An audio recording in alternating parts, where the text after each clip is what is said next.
Ito ang Presidential Broadcast Service. Radyo Pilipinas. Radyo Publiko ng Bagong Pilipinas para sa Bagong Pilipino.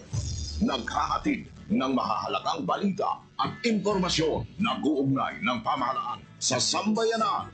Tulay sa himpapawid ng serbisyo publiko. Radyo Pilipinas. Radyo Publiko. Ang boses ng Pangulo sa Iloilo. Radyo Pilipinas. 585 AM. Oras mga alas 4:07 sa hapon. Gikan sa hulog balitaan sa PBS, Radyo Pilipinas, Iloilo. Gintipon sa bugos na puwersa sa News and Public Affairs Division. Mga pagsaysay sa mga hitabo o aksyon, mga pananawan, kag desisyon, mga hibubunon sa napituhan na sektor, mga danagpong nga balita, diri sa Iloilo. At mga bahin sa Kabisayan nagkatunan. Mga balita nga natipon sa sulod sa naligan ng 24 oras. Inyo mapatian sa Headliners Was. Kagkaroon, yari ang inyong PBS News Team.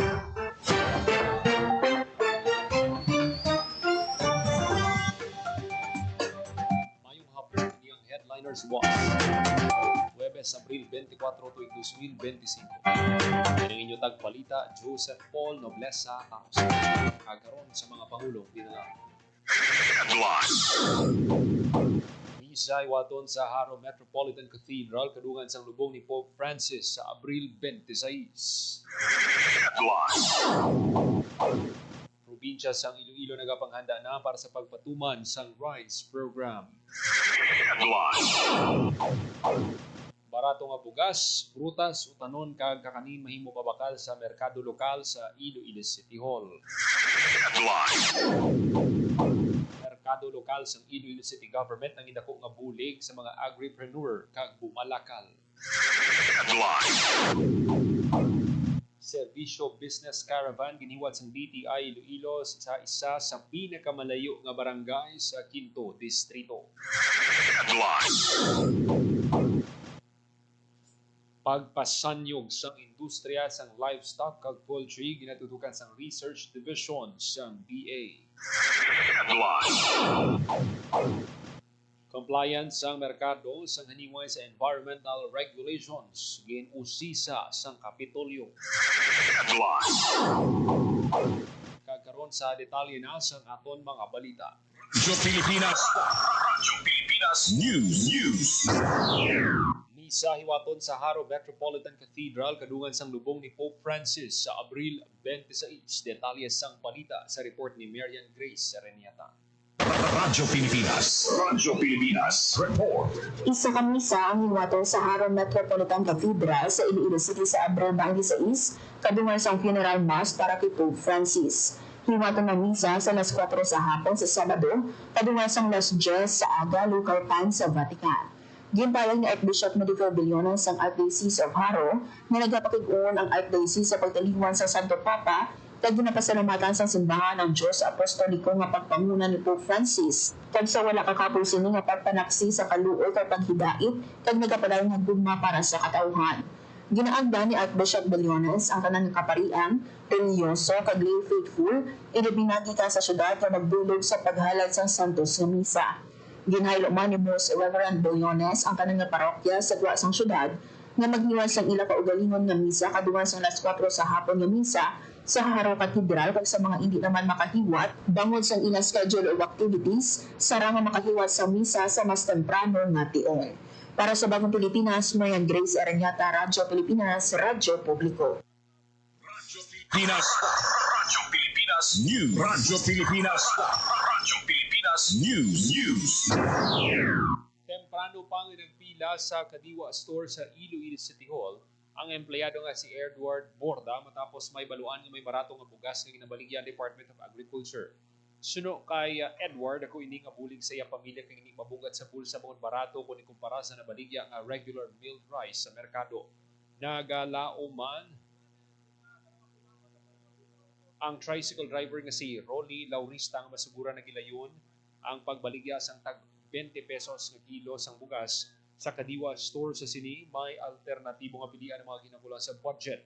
Magluwas sa barato nga bugas, may ginabaligya man nga preska nga utan prutas, kakanin fruit shakes, kag madamo pa sa merkado lokal sang Iloilo City Government nga magalawig tubtong sa Biyernes. Radyo Pilipinas. Radyo Pilipinas News. Radyo Pilipinas. Radyo Pilipinas News. Handa na ang Iloilo Provincial Government para sa pagpatuman sa 20 pesos per kilo nga bugas nga una nga ikapatuman sa Kabisayan. Sini nga Webes, Abril 24, naghiwat sang Sinapol ang Kapitolyo sa pagpanguna ni Governor Arthur Defensor Jr. Kaupo ng mga department head agun hambalanan na sambik nga rice program. Nagtambong man si Department of Agriculture Western Visayas Director Dennis Arpia sa Sinapol sa Capitol. Naibaluan nga sa Abril 23, kabahin si Defensor sa mga nagtambong sa closed-door meeting sa mga Visayan governors. Kaupo si President Ferdinand Marcos Jr. sa dinlakip sa mga agenda mong 20 pesos per kilo nga bugas para sa mga pumuloy sa karon. Sunod sa gobyerno probinsyal, ginapasad na ang executive order sa paglakip sa mga rice program sa mga existing na mga programa sa Kapitolyo. Radyo Pilipinas. Radyo Pilipinas News.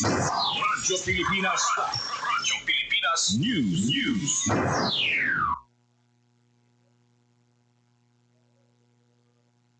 Nangindako nga bulig para sa mga bumalakal kag agripreneur ang merkado lokal sa Iloilo City Government. Ang aktibidad nga ginahiwat sa kilid sa Iloilo City Hall nagatanyag sa mga preska nga mga agri-fishery products, kang isang utang, prutas, panakot, uga, itlog kag mga kakanin. Suno kay Rodrigo Hormina Jr., isa ka empleyado sa Iloilo City Hall, magluwas nga mas masulhay mamakal sa merkado lokal, kinakalipay man sini nga mas baratong presyo sa mga produkto. Samtang tuman naman ang pagpasalamat ni Alma Ibanez sa Iloilo City Government sa pag-organisa sa aktibidad. Suno kay Ibanez nga tinuig na nga nagabaligya sa uga, itlog kag iban pa nga processed good nang ipalagyan ang merkado lokal para mas makilala pagid sa mga bumalakal ang iya produkto. Magluwas sa merkado lokal, si Ibanez kaubo ng iban pa nga mga agripreneur nagatanyag man sa ilang mga produkto sa mga kadiwa market sa nanuway-tuway nga distrito, government office kag bulutuan sa syudad sa Iloilo. Radyo Pilipinas. Radyo Pilipinas News. Sa ibang panaton nga balita, nagahiwat sang serbisyo business caravan ang Department of Trade and Industry Iloilo sa Island Barangay sang Gabi Carles nga ginagabig isa sa pinakamalayo nga barangay sa Bugos nga probinsya. Katuyuan sang aktibidad nga mapakilala ang nanuway-tuway nga serbisyo sang ahensya sa mga negosyante kag magnegosyo sa probinsya lakip sa mga ginpakilala sa caravan, ang industry kag business development pati na ang nanuway-tuway nga kinamatarong sang isa ka konsumidor. Ginpatpat man sang Small Business Corporation ang ilang mga ginatanyag nga pautang ka mga kinahanglanon nga dokumento maka-avail silang serbisyo business caravan. Isa lamang sa madamong aktibidad nga ginapatuman sa DTI Iloilo. Kaupo ng mga negosyo sa center sa probinsya agad pasanyugon ang pagnegosyo kag aton ekonomiya. Radyo Pilipinas. Radyo Pilipinas News. Pagpasanyog sang industriya sang livestock kag poultry ang ginatutukan sa karon sang Research Division sa Department of Agriculture. Sunod kay Saison Altes, Senior Science Research Specialist sa Department of Agriculture Western Visayas, importante ang livestock research agad ma-improve pa ang produksyon sa mga magagmay nga mangunguma nga nagasagod sa livestock ug poultry para sa kinahanglanon nga food security sa Western Visayas. Sa karon, lakip sa ilang mga priority areas sa mong pagpasanyog pa sa Philippine Dairy Program. Paghatag sang focus sa pag-improve sang animal genetics sagud makabenepisyo mga mangunguma sa mas mabakod kag resistant sa mga sakit ng mga breeds sang livestock. Ginatutukan man nila mga research para mabuligan ang mga mangunguma sa pagpahagan-hagan sa epekto sa climate change kag pagpatuman sang animal health programs para sa pagtugong pagkontrol sa mga livestock diseases. Takip man sa ilang priority area sa mga pagtutok sang infrastructure support enhancement program kang isang dalan merkado kag processing centers agon makabulig sa pagbaligya sang livestock kag poultry products. Radyo Pilipinas. Radyo Pilipinas News. Compliance sang merkado sa naniway sa environmental regulations ginusisa sang Kapitolyo. Detalye sang balita sa report ni Hope Torrechante. Radyo Pilipinas. Radyo Pilipinas. Nagpatigayon sa spot monitoring activity sa Haniway Public Market ang Environmental Program Management Services Division ng Iloilo Provincial Government. Agud usisaon kung nagasunod ang merkado sa mga lahi para sa pagpangapin sang palibot. Lakip sa ginsiguro sang gobyerno probinsyal ang pagpatuman sa Provincial Ordinance No. 2019-193 na nag-regulate sa paggamit sang single-use plastics kag styrofoam kag ang Republic Act 9147 Basin ukon ang Wildlife Resources Conservation and Protection Act na nagadumili isang illegal na pagpamaligya sang wildlife. Sa koordinasyon sa Haniwan Municipal Environment and Natural Resources Office kag sang Market Supervisor na aktuhan sang team ang isa ka stall na nagagamit sang plastic sandbags para sa dry goods. Sunod sa Kapitolyo, ginpapanaugan na sang citation ticket ang stall owner bangod sang paglapas sa lokal nga lahi. Sa baylo nga plastic nagalaom ang provincial government nga magamit ang mga pumuluyo sang eco-friendly alternatives pareho sang bayong, eco bags kag madunot nga materyales. Sa piyak sini wala naman sang may naobserbaran nga paglapas sa Wildlife Resources Conservation and Protection Act ang PGNRO sa ilang nga pagmonitor. Para sa Bagong Pilipinas, Hope Torrechante, Radyo Pilipinas, Radyo Publiko. Radyo Pilipinas. Radyo Pilipinas News. Iloilo, ginpasalig ang publiko nga may kapasidad sa pagdumala sang repairs sang automated counting machine, technical and repair hub iga-set up sa kada probinsya agad magresponde sa posible technical issues. Detalye sang balita sa report ni Marian Grace Erenieta. Radyo Pilipinas. Radyo Pilipinas Report.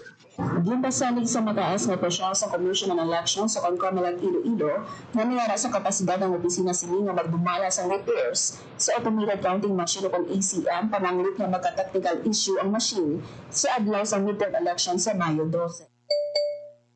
Ginpayag niya ito Rainier Laizon, Provincial Election Supervisor sa Comelec Iloilo, na may kapabilidad o kapasidad ang ingatan at tapang sa pagsabat sa anumang nga technical problems. Din pa sa rimang sa Provincial Election Supervisor na may personnel na standby para mag-repair sa ACM sa ila karatapan sa adlaw sa election kag meeting duha nga extra ACM sa kada syudad ug munisipalidad sa Iloilo nga handa gamiton kung palya ang ACM gamit sa isa ka polling precinct. Samtang ginpahayag man ni Atty. Lazon nga magabutan sa kada probinsya sa technical and repair hub para nga madasig na ma-repair ang mga ACM. Para sa Bagong Pilipinas, mga Grace Erenieta, Radyo Pilipinas, Radyo Publiko. Radyo Pilipinas. Radyo Pilipinas News. Para sa Radyo Pilipinas, alas 4:19 sa hapon. Dugang ang mga balita sa pagbalik sa Headliners Plus. Kasama si Pangulong Ferdinand Bongbong Marcos Jr. ay mas abot kamay na sa manggagawang Pilipino ang kanilang mga pangarap. Yan naman ang mandate ng government is to create jobs. We are creating jobs, livelihood to so many families. Sa ating mga mamamayang Pilipino, alam po namin na hangad ninyo na magkaroon ng maayos, matatag at marangal na trabaho. Binubuksan natin ang isang bagong yugto sa ating bansa kung saan mayroong sapat at dekalidad na trabaho para sa lahat. Mas maraming pintuan ang magbubukas para sa ating inaasam na maunlad at mapayapang kinabukasan.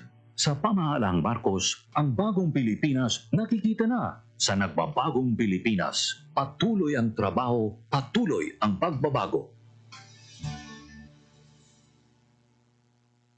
Through our integrated efforts, we can create a future where no learner is left behind and every Filipino child can flourish in an increasingly complex world. Alinsunod sa pahayag na ito ni Pangulong Ferdinand R. Marcos Jr., nakipagtulungan ang Clark Development Corporation sa OB Montessori at Bloomberry Cultural Foundation Incorporated para itayo ang CDC OB Bloomberry Family Care Centers para sa ating mga katutubo sa Pampanga at Tarlac. Sa ilalim ng proyektong ito, ang mga batang nasa edad 3 hanggang 4 ay tinuturuan ng practical life lessons na siya namang ikinatutuwa ng mga magulang gaya ni Mary Grace Tarosa. Nagpapasalamat po ako sa Panginoon kasi binigyan po kami ng school na ganito. Tituruan sila ng mabubuting asal yung mga gagandang gawain. Lubos din ang pasasalamat ng mga naging estudyante ng daycare centers.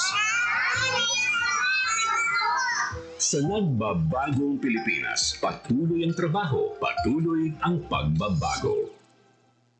Boracay, one of the best islands in the world. Upang mapanatili ang ganda at kalinisan ng isla, pinanawig ng pamahalaang Marcos ang water drainage system ng Boracay.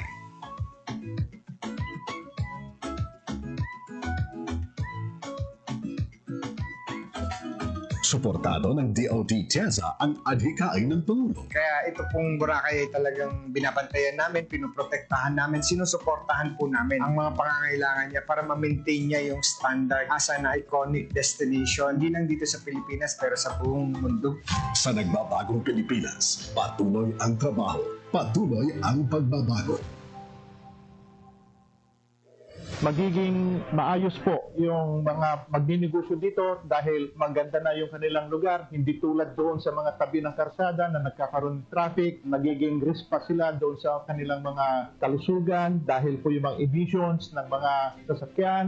Isa sa inaabangang proyekto ngayon ng SM Prime Holdings Incorporated sa pakikipagtulungan ng Local Government Unit ng Pasay, ang 360-hectare reclamation project na tatawaging SM Smart City. Sa kasalukuyan, dinidevelop na ang lupa nito sa harap ng Mall of Asia Complex at inaasang matatapos ang proyekto sa 2028. Ipinapangako ng SM Prime katulong ng ating pamalaan na hihigitan pa nila ang tagumpay ng SM Mall of Asia Reclamation at sa pamamagitan nito ay mas mapagyaman pa ang ating business district. Maparami ang magagandang oportunidad, trabaho at pagkakakitaan ng bawat tao sa pamalaang Marcos. Ang bagong Pilipinas, mas posible, patuloy ang trabaho, patuloy ang pagbabago.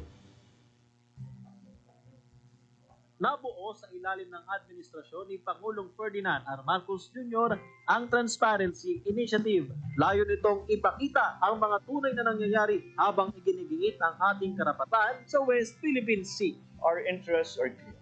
They lie in ensuring that the universal and unified character of the 1982 United Nations Convention on the Law of the Sea and in the final and binding determinations of the South China Sea Arbitration Award of 2016 are firmly and consistently upheld. Ang bawat Pilipino ay kwento ng pag-asa at kasama si Pangulong Ferdinand Marcos Jr. Ang pinapangarap na bahay ay maisa sa katuparan na. Ang hanarin ninyong magkaroon ng maayos at sariling tahanan para sa inyo at sa inyong mga pamilya ay magiging abot kamay at abot kaya na rin. Ang layunin ng pambansang babae ay gustong-gusto ng Pangulo na magkaroon ng bahay ang bawat Pilipino. In our case, in SBMA, magtayo na tayo ng socialized housing para sa empleyado. Kaya ang layunin ng Presidente na magkaroon ng bahay ang bawat Pilipino ay isang napakagandang hangarin niya para sa mga kababayan niya. Ang hangarin ng pamilyang Pilipino ay makakamit. Sa pamahalaang Marcos, ang bagong Pilipinas nakikita na. Sa nagbabagong Pilipinas, patuloy ang trabaho, patuloy ang pagbabago. Madalas inaaraya ng mga magsasaka ang mababang farm gate price ng palay. Pero sa Price Range Scheme o Pricers Program, mataas ang buying price ng NFA para mahikayat silang magbenta ng ani sa pamahalaan. Yun ang aming ginagawa na masiguro na makapagbigay naman tayo ng magandang hanap buhay sa ating mga magsasaka. Nung pinatupad namin ng Pricers and up to this time, more than 8 days ang buffer stock natin. So we're nearing the target of 9 days. Happy na ang magsasaka. Nakatulong pa sila sa food security ng bansa. Kaagapay ang gobyerno sa pagtiyak na may pagkain sa bawat hapag sa oras ng sakuna.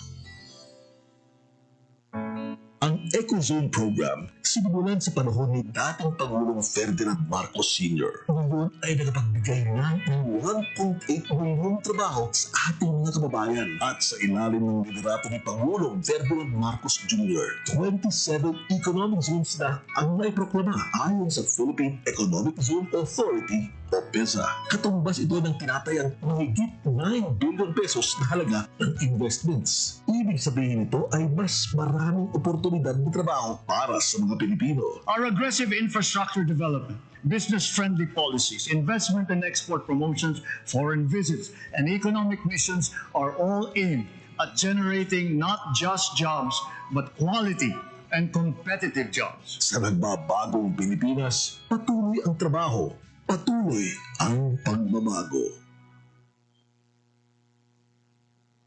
Radyo Pilipinas News. sa aton nga mga balita diri sa Headliners, boss. Pilipinas, Radyo Pilipinas News. Bisita sa Office of the Election Officers ang Iloilo City Comelec ang pinagkakatapos ang European Union Election Observation Mission sa Abril 23 agud mag-conduct sa observation kag evaluation sa mga electoral activities may kang tanan sa nagahilapit nga May 12, 2025 national and local elections. Mainit nga ginabi-abi ni Comelec Iloilo City Election Officer 4 Attorney Pinky Hevini Tentativa si Eleni Luano sa EOM sa iya opisina. Nakip sa ila na istoryahan ang mga giniwat nga electoral preparations kag pre-election activities. Ang internal observation ang nagapabaskog man sang bilateral exchange sa ginapatigayon ng mga electoral preparations kag nagatuloy sa pagluso sang voters' confidence sa proseso sang piniliay. Radyo Pilipinas News. Kabalhag sang napulo ka volcanic earthquake ang Fibok sa makaligad nga 24 oras ka monitoring sa bulkan kanlaon. Magluwas diri naglabot naman sa 2,736 ka tonelada kada adlaw. Sang Abril 26 ang sulfur dioxide flux sang bulkan sa karon wala pa napapanawag ang alert level status ng kanlaon. Nagapabilin pa ini sa magmatic unrest dahil sa gihapon sa pamawag sa posibilidad sang rockfall, pagbugas sang lava, pag-ulan sang abo, kag pag-ilig sang lahar kung may mabaskog nga ulan. Radyo Pilipinas News. Job fair hiwaton sang Dole 6 sa Mayo 1 masobra 10,000 nga job vacancy sarang aplayan sa mga job seeker. Detalye sang balita sa report ni Marian Grace Erenieta. Radyo Pilipinas Report. Isa ka misa ang hiwaton sa Haron Metropolitan Cathedral sa Iloilo City sa Abril 26 kadungan sang funeral mass para kay Radyo Pilipinas Report.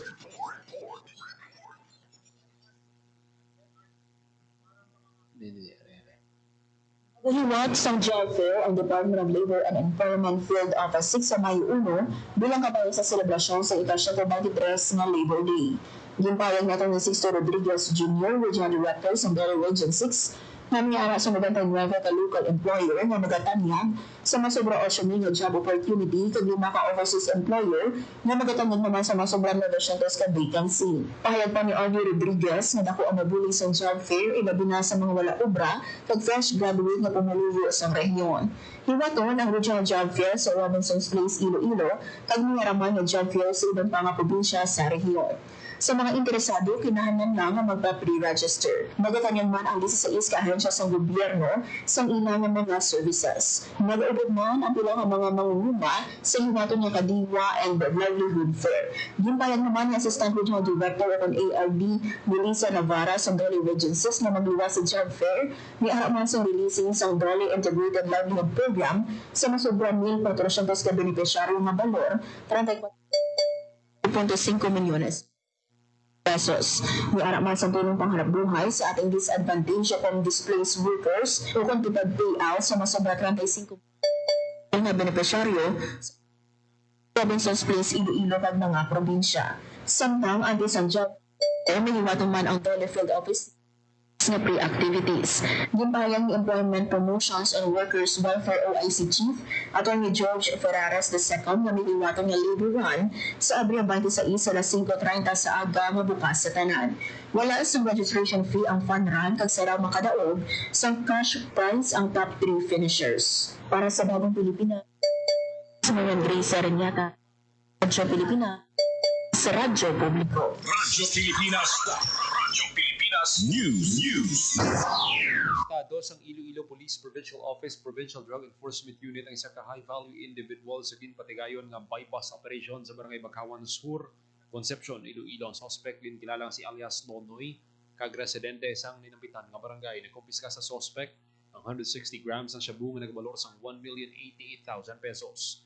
Duha ka bulan nga gimonitor ang suspect bangod sang kahilabtanan sini sa illegal drug trade sa mga banwa sang Sara, Concepcion kag San Dionisio sa probinsya sang Iloilo sa Panaysayon.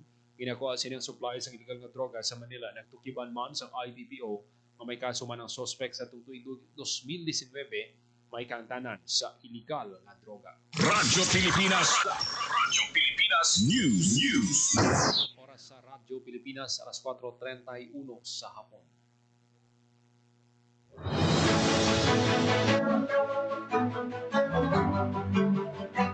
Nagamiyato manatipon nga balita sa PBS Radio Pilipinas Iloilo News Team. Huwebes, Abril 24, 2025. Para sa Bagong Pilipinas, Joseph Paul Noblesa Tarosa, Radio Pilipinas, Radio Publiko. Radyo Pilipinas. Radyo Publiko. Radyo Pilipinas. Radyo Publiko.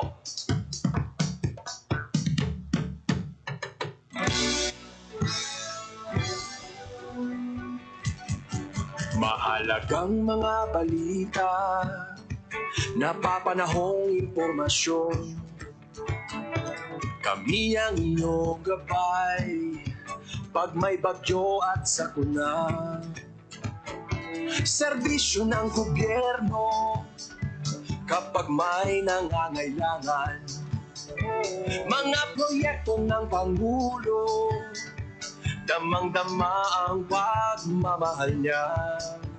Tulay ng mga hinaing, ang problema ng bayan ating lulutasin.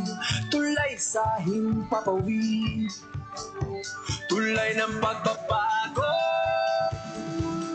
Radyo Pilipinas, ng bagong Pilipinas. Radyo Pilipinas, ng bagong Pilipino. Mga proyekto ng Pangulo, damang-dama ang pagmamahal niya. Radyo Pilipinas, ang boses ng Pangulo.